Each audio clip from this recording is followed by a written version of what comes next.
Shalom, and welcome to Grim Survival. This is going to be my not on the Sabbath reading. I want to do 2 of these videos a week, I really do. And I pray for time to do so, I really do. For those who've seen my walking video recently, this is where I stopped to take a break. I'm still sitting here, obviously,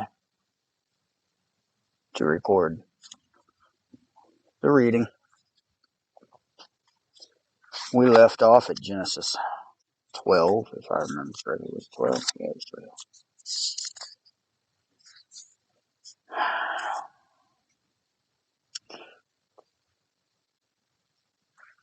So we went into the genealogy from Noah leading to Abram, who will later be Abraham.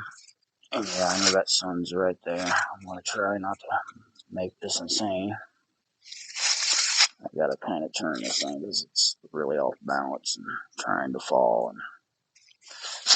Alright, y'all. Hang on.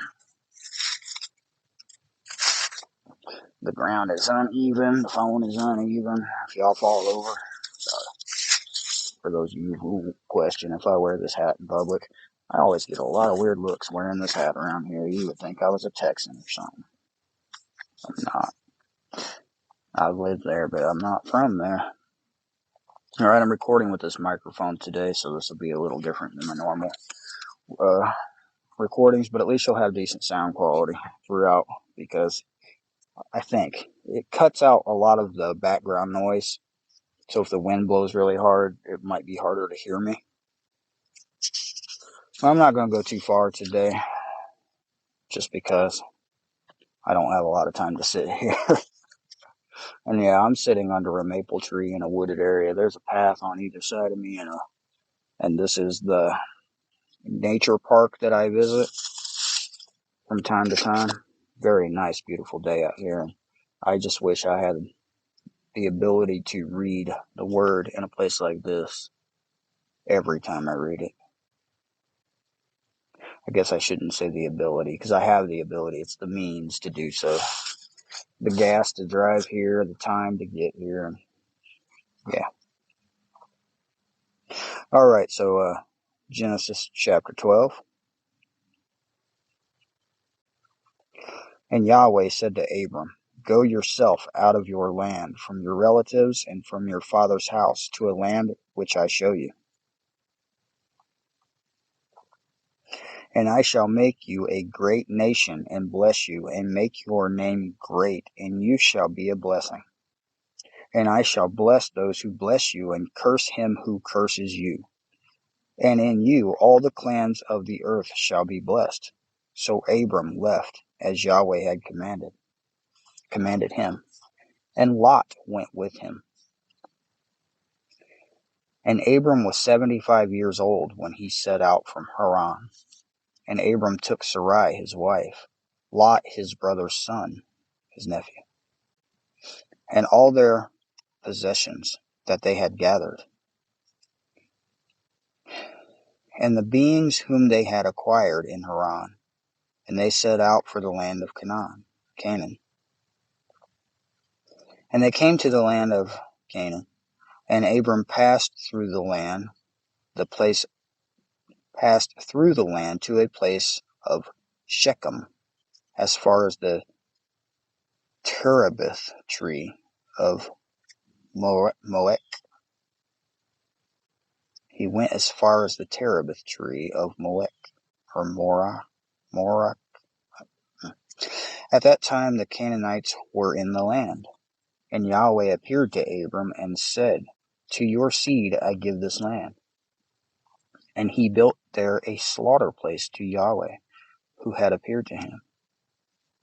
And from there he moved to the mountains east of Bethel, and he pitched his tent with Bethel on the west, and Ai on the east. It's spelled AI, so I said sorry. And Ai on the east. And he built there a slaughter place to Yahweh, and called on the name of Yahweh. And Abram set out, continuing toward the south. and a scarcity of food came to be in the land. How many is that? Two?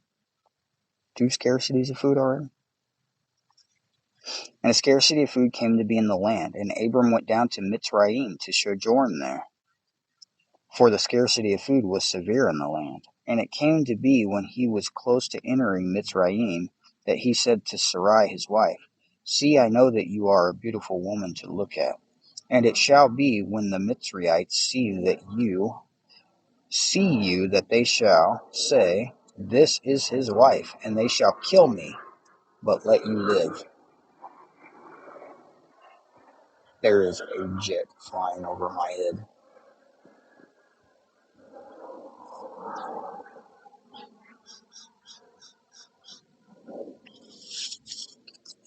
I'd prefer the chickens that Bear Independent has to deal with when he's reading this book. I would really prefer the chickens over the jets, I tell you. All right, I'm in 12:12. And it shall be when the Mitzrayites see you, they shall say, This is my wife, or this is his wife, and they shall kill me, but let you live. Please say that you are my sister, so that it shall be well with me for your sake, and my life be spared because of you. So Abram was afraid that they would kill him and take his wife because of his wife, so he told her to say that certain thing so they wouldn't kill him. And Mitzrayim is modernly translated as Egypt, by the way. And it came to be when Abram came into Mitzrayim that the Mitzrayites saw the woman, and she was very beautiful. And Pharaoh's officials saw her and praised her before Pharaoh. And the woman was taken to Pharaoh's house, and he treated Abram well for her sake. And he had sheep and cattle and male donkeys and male and female servants and female donkeys and camels. But Yahweh plagued Pharaoh of his house with great plagues because of Sarai. And Pharaoh called Abram and said, What is this you have done to me? Why did you not inform me that she was your wife? Why did you say she is my sister? And so I was going to take her for my wife. Look, here is your wife. Take her and go. And Pharaoh commanded his men concerning him, and they sent him away with his wife and all that he had. Pharaoh wasn't happy, huh?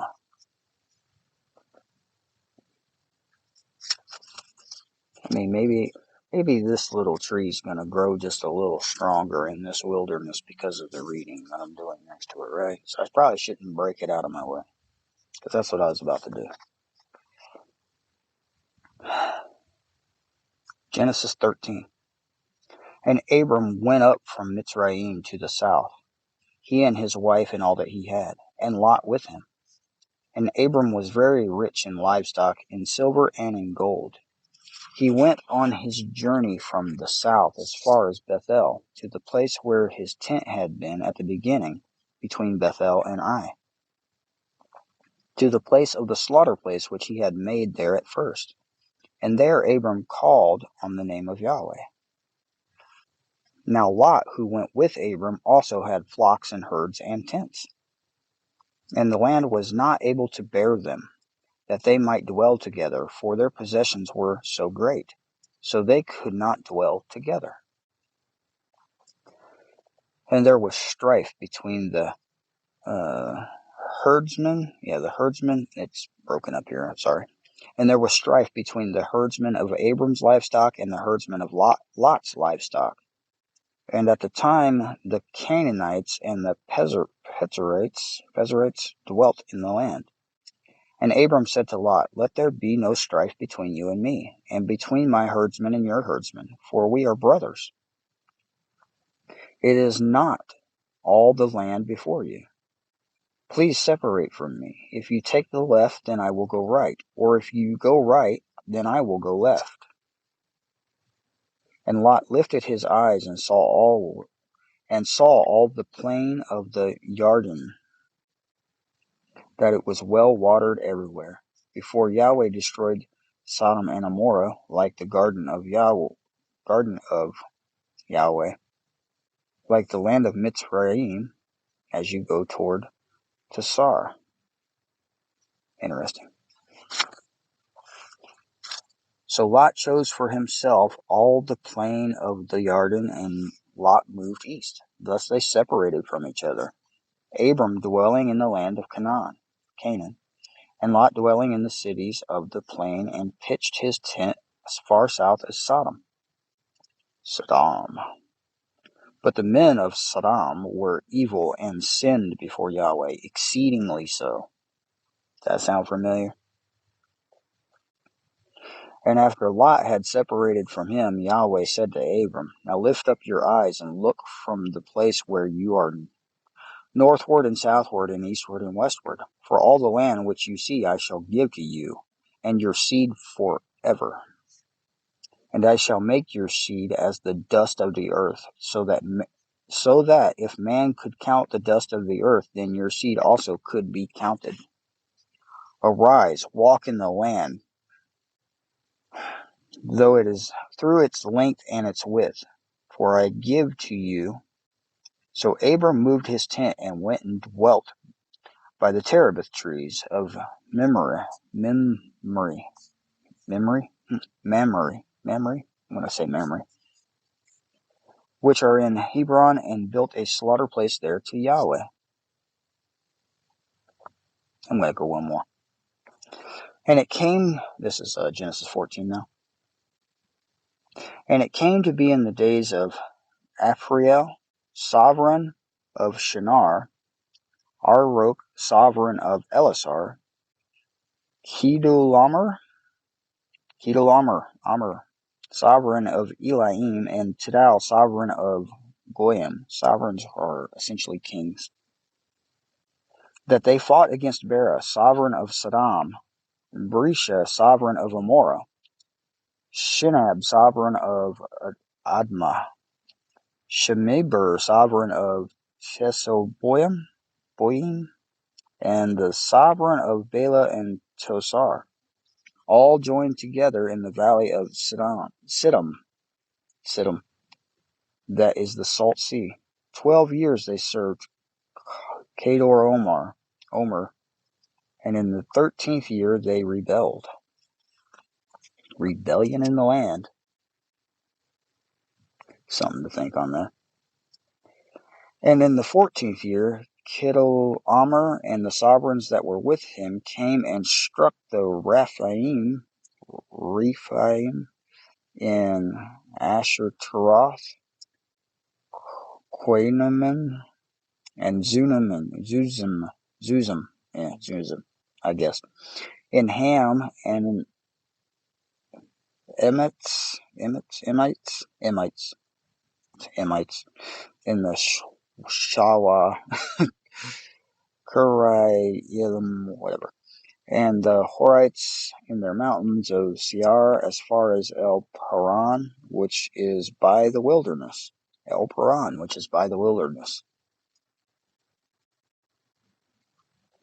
And they took back and came to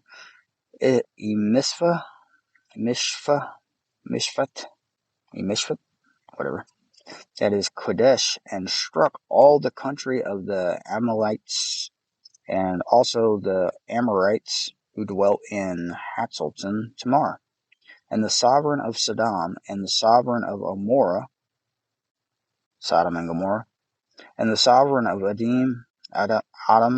Admah, and the sovereign of Tetzelboim, and the sovereign of Bela, and that is Tassar, went out and joined together in battle in the valley of Siddim against Kedola Omar, sovereign of Elam, and Tidal, sovereign of Goyim, and Aphraphel, sovereign of Shinar.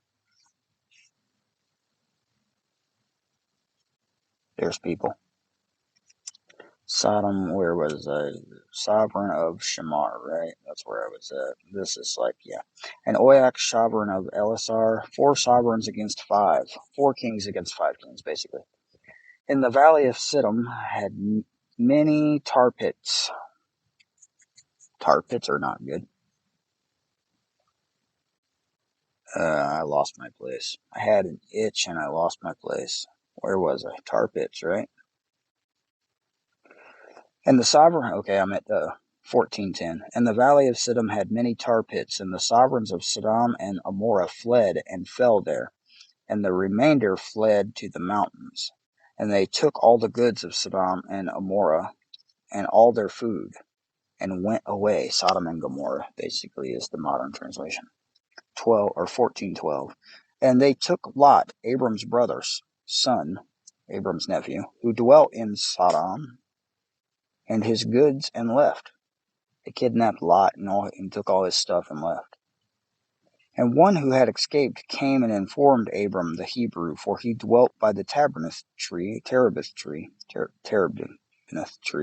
of Mamre, the Amorite brother of Eshcol, and brother of Aner, and they had a covenant with Abram.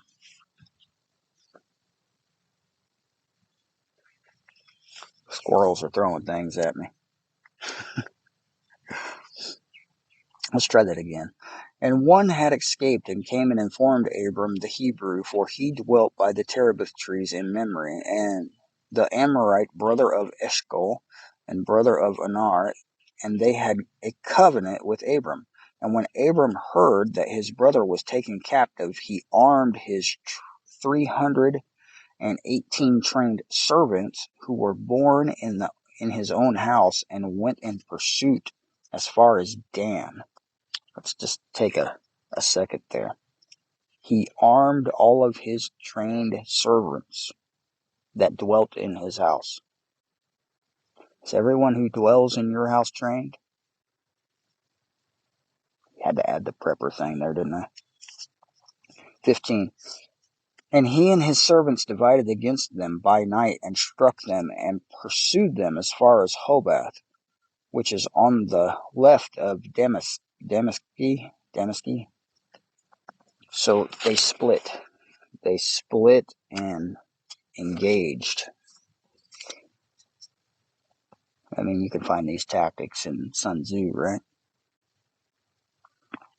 So he brought back all the goods, and also brought back his brother Lot and his goods, as well as the women and people. And after his return from the striking of Kedor Omar, I'll never say that word properly, and the sovereigns who were with him, the sovereign of Sodom came out to meet him at the valley of Shawah, that is, the sovereign's valley.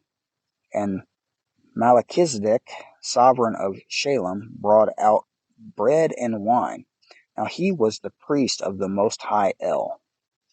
There's a lot of talk about Melchizedek being the priest of the Most High El. And I'll let you do some research on that name, Melchizedek. 19. And he blessed him and said, Blessed be Abram of the Most High El, possessor of the heavens and the earth. And blessed be the Most High El, who has delivered your enemies into your hand, and gave him a tenth of all. And the sovereign of Sodom said to Abram, Give me the people, and take the goods for yourself. But Abram said to the sovereign of Sodom, I have lifted my hand to Yahweh, the Most High El, the possessor of the heavens and the earth, not to take a thread or sandal strap or whatever is yours, lest you should say, I have made Abram rich. So he was denying what the king wanted him to do. The king wanted him to take something so that the king would have something on him, basically, is my interpretation. 24. Except only what the young men have eaten and portioned of the men who went with me, Anar, Eshcol, and Mamre. Let them take their portion. And I'm going to stop right there at 15. Unlike my last reading, I don't have a lot of commentary on it. I just needed to get out, be here with nature, as far off the path as I could get, which was not nearly far enough. Pray some and read some. And that's what I have done. I prayed before the reading. I will pray again after. I urge you to read your book, to make your own decisions. My decision was to follow the path laid out before me in my book. Follow the Torah. That is what I believe I am supposed to do. If you do not believe that, I am not trying to change your mind.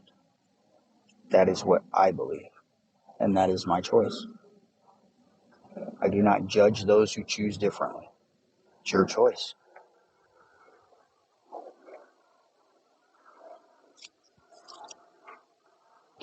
The Jets. I prefer chickens. Alright, this has been James reading Bible study. I'm going to call it midweek, although I don't know when it'll go up. It'll go up sooner or later. I have places to be and a hike out of here. So I'll see you next time.